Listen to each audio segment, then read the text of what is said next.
estrella, norte del nauta, tormentoso mar.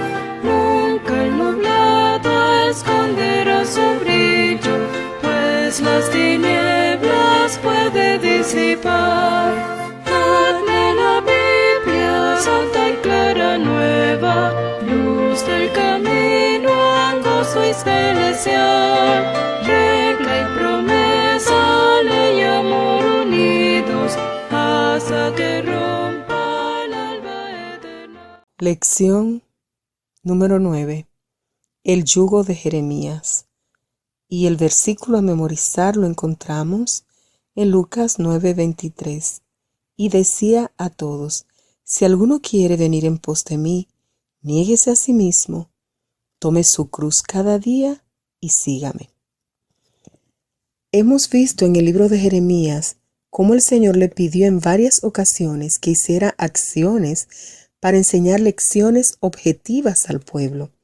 De la misma manera, otra vez el Señor llama a Jeremías a vivir, entre comillas, el mensaje o las palabras que debía entregar. Realmente la vida de estos profetas no era fácil. Tuvo que haber sido difícil para el profeta Jeremías obedecer el mandato de Jehová de hacer coyundas y yugos y ponerlos sobre su cuello, según Jeremías 27:2. Y la carga se hizo más pesada porque aparece un falso profeta que desafió lo que había dicho Jehová. A través de Jeremías, por supuesto. Es muy interesante ver cómo el error y la verdad se pelean por el corazón y la mente de las personas. También veremos cómo un mensaje de gloria puede ser un mensaje falso, corroborando ese dicho de que no todo lo que brilla es oro. La tarea de Jeremías era muy delicada. No podía con las emociones, solo debía limitarse a dar un mensaje de arrepentimiento y así disminuir las terribles consecuencias a las que estaban destinadas por su rebeldía y acciones pecaminosas. En Jeremías 16, del 1 al 13, el Señor le pide al profeta que no debe casarse en ese lugar ni tener hijos e hijas, lo cual lo sometió a una vida solitaria. Pero como todo lo que Dios nos pide tiene una buena razón de ser, también está por qué el Señor le pide esto a Jeremías. ¿Por qué? ¿Por qué? Porque las familias formadas allí morirían de dolorosas enfermedades, no tendrían un funeral digno. Dice que otros morirían de hambre o de espada y sus cuerpos servirían de comida a las aves del cielo y a las bestias del campo o de la tierra.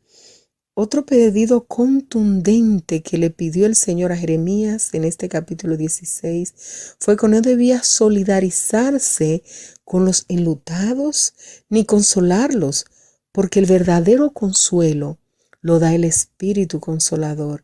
Y el Señor dice: yo he quitado mi paz, mi misericordia y mis piedades.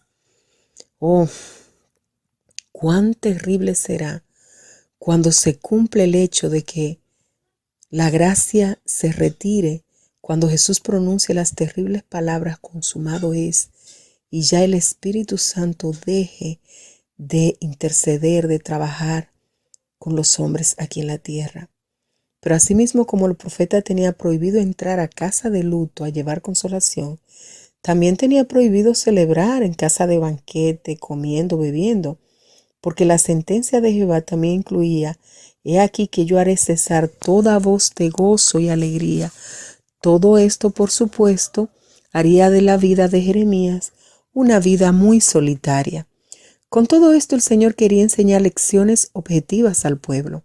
Al prohibirle casarse, el Señor quería llamar la atención al pueblo de cuán terrible sería cuando las familias se dividieran y cuando el dolor de la separación llegaría a ser una pesada carga para los sobrevivientes. La falta de vida familiar para Jeremías era una advertencia constante y una lección para sus contemporáneos. Y debió ser muy fuerte esa lección porque acuérdense que las familias, el pueblo de Israel, el pueblo judío, era algo tan importante casarse, tener sus hijos, formar lazos familiares fuertes. Eso es una tradición en ellos. Así como en contraste con la vida de Osea, en su momento le quiso enseñar una lección de adulterio espiritual. Volviendo al caso de Jeremías, el hecho de prohibirle entrar a casa de duelo simbolizaba la actitud de Dios hacia la falta de disposición del pueblo a responder los llamados al arrepentimiento y al reavivamiento, y la prohibición de unirse a los festivales era para simbolizar que vendría un tiempo donde los babilonios pondrían fin a todo ese gozo y alegría. El Señor quería llamar la atención de ellos al arrepentimiento, a través de que se vieran ellos mismos reflejados como en un espejo en la vida triste y solitaria de Jeremías. También me llama la atención en este capítulo 16 de cómo el pecado nos ciega a nosotros los seres humanos, porque vemos en el versículo 10 cómo el pueblo se atreve a preguntar ante los anuncios de todas estas calamidades, que por qué anuncia Jehová contra nosotros todo este mal tan grande. Y la otra pregunta, ¿qué maldad es la nuestra o qué pecado es el nuestro que hemos cometido contra Jehová nuestro Dios? Es como si ellos mismos no tuvieran ni idea de lo que están haciendo. Y más me llama la atención con la ternura y la paciencia que el Señor está dispuesto a contestar sus preguntas. En el versículo 11 le dice al profeta: entonces les dirás, porque vuestros padres me dejaron, dice Jehová, y anduvieron en pos de dioses ajenos y los sirvieron, y ante ellos se postraron y me dejaron a mí y no guardaron mi ley. Y por si acaso ellos respondían, pero esos fueron mis padres. En el verso 12, Jehová continúa diciéndoles: y vosotros habéis hecho peor que vuestros padres, porque aquí que vosotros camináis cada uno tras la imaginación de su malvado corazón, no oyéndome a mí. Y el verso 13 cierra describiendo el castigo: por tanto yo os arrojaré de esta tierra a una tierra que ni vosotros ni vuestros padres habéis conocido. Y yo digo con mis palabras propias, como eligieron servir a dioses ajenos, pues allí, en aquella tierra extraña, les serviréis de día y de noche, porque no os mostraréis clemencia. Estas duras y tristes palabras de Jehová hubieran sido muy diferentes si tan solo el pueblo hubiera decidido escuchar al profeta Jeremías. Como hemos visto, la vida de este profeta, con todo lo que implicaba, debió haber sido un yugo para él.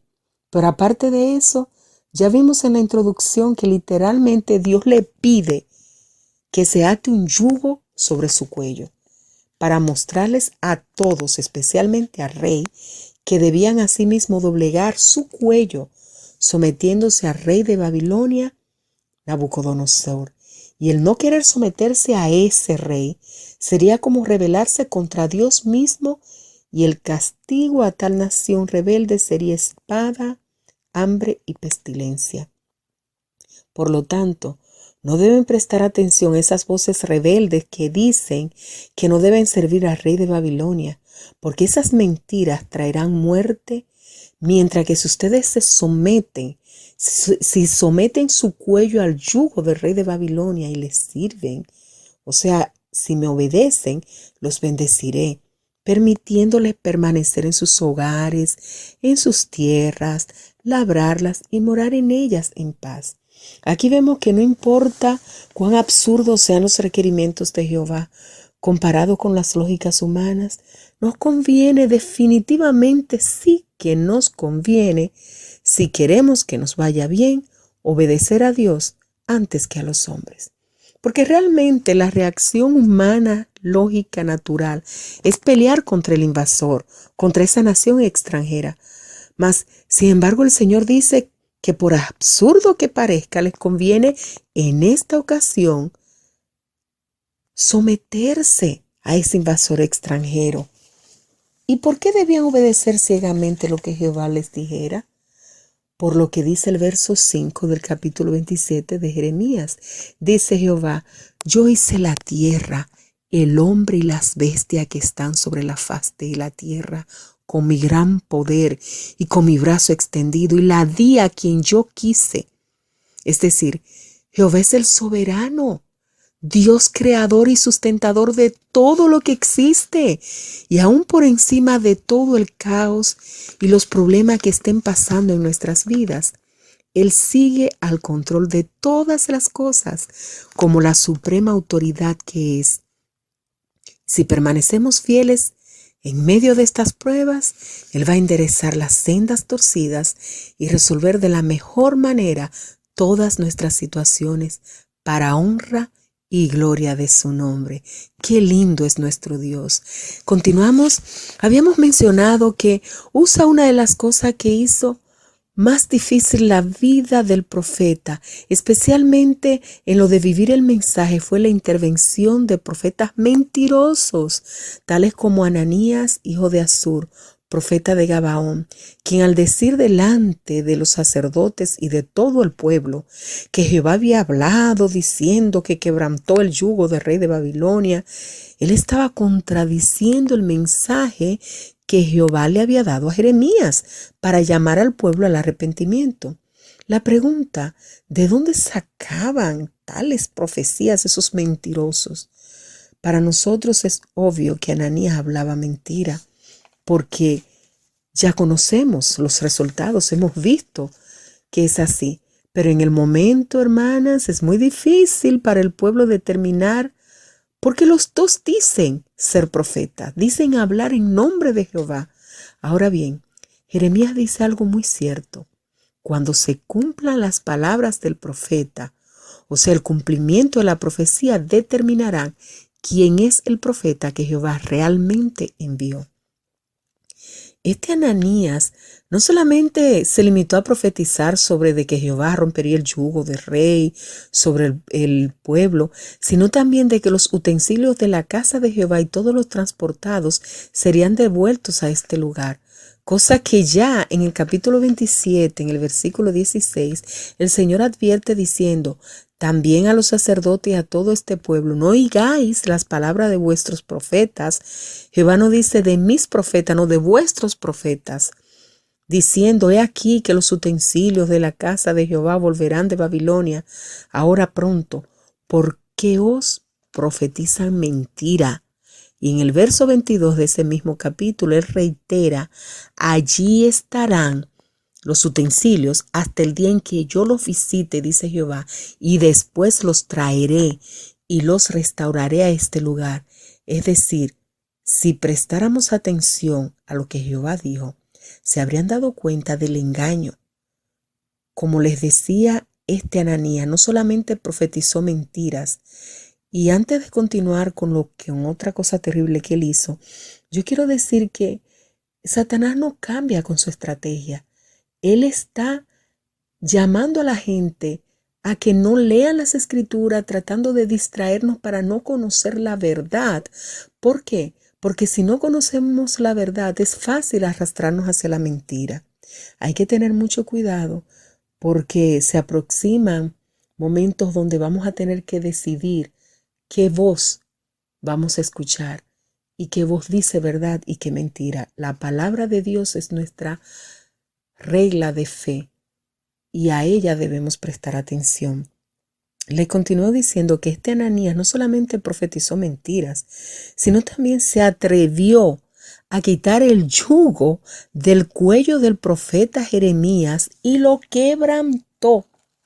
Este falso profeta se atrevió a destruir el símbolo que Dios había enviado a construir para enseñar una lección de arrepentimiento al pueblo. Esto atrajo un castigo para él. Y en el verso 13, Jehová manda a Jeremías que se devuelva, porque Jeremías, cuando él le destruye el yugo, se va, pero Jehová le dice: vuelve, ve, y habla a Ananías diciendo: así ha dicho Jehová, yugo de madera quebraste, mas en vez de ellos harás yugos de hierro. Y en el 14 dice, porque así ha dicho Jehová de los ejércitos, Dios de Israel: yugo de hierro puse sobre el cuello de todas estas naciones, para que sirvan a Nabucodonosor, rey de Babilonia, y han de servirle, y aún también le he dado las bestias del campo. Y el castigo termina para Ananías en el verso 16. Por tanto, así ha dicho Jehová: he aquí que yo te quito de sobre la faz de la tierra. Morirás en este año, porque hablaste rebelión contra Jehová. Debemos tener claro, hermanos, que eso no lo dijo Jeremías. Eso lo dijo Jehová a través del profeta Jeremías. Tristemente, en el mismo año murió Ananías, en el mes séptimo, y eso nos dice que es muy peligroso rebelarse delante y contra de Jehová. En nuestras vidas a veces nos toca pasar por pruebas muy difíciles y a veces nos queremos rebelar, no queremos pasar por ellas, pero por experiencia propia he aprendido que el no dejarnos moldear a través de esa prueba, entonces el Señor permite que nos lleguen otra aún más difícil. ¿Por qué? Porque el propósito del Señor es moldear nuestros caracteres para su honra y su gloria. Y hermanos, me parece que estas lecciones nos están dando unas enseñanzas muy importantes que nosotros debemos tomar en cuenta. Las cosas hoy no han cambiado mucho. Estamos en medio de una gran controversia. Es una batalla por los corazones y las mentes de los miles de millones de habitantes del mundo. Satanás está trabajando con diligencia para que tantos como sea posible confíen, como les mencioné ahorita, en una mentira. Y esa mentira puede venir en muchas formas y de diferentes maneras, pero siempre será una mentira. Nos conviene apegarnos a estudiar concienzudamente la palabra de Dios, cuya misma dice: conoceréis la verdad y la verdad os hará libre. Que Dios nos bendiga y que nos ayude a ser fieles y a obedecer, por absurda que sea lo que Dios nos manda, hermanos. Obedezcamos a Dios porque nos conviene realmente decir con Pedro: es menester obedecer a Dios antes que a los hombres. Hasta la próxima.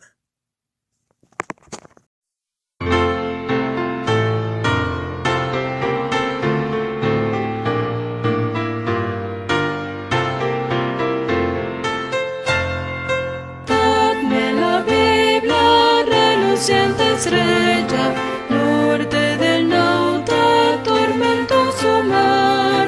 Nunca el nublado esconderá su brillo, pues las tinieblas puede disipar.